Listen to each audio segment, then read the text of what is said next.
Hey guys, welcome back to Phone Tricks. In this video we'll learn how to enable one-handed mode in Mi 11 Lite smartphone.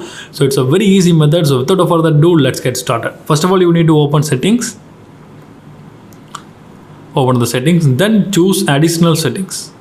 Now you can find one-handed mode. You need to click that. So in this menu you can choose the size of the one-handed mode. Also you need to enable the one-handed mode in your phone. So you need to click the trigger switch. Now the one-handed mode is enabled. If you want to use one-handed mode, you need to swipe from home button to recent key or home button to return key. So now I will demonstrate that. So this is the empty area. If you want to exit the screen, you can click any empty area.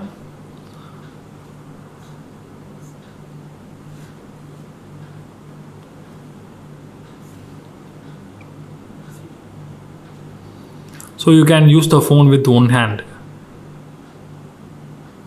So that's all guys. I hope this video is very useful to you. If you like this video, hit thumbs up and do subscribe our channel for more updates. Thank you.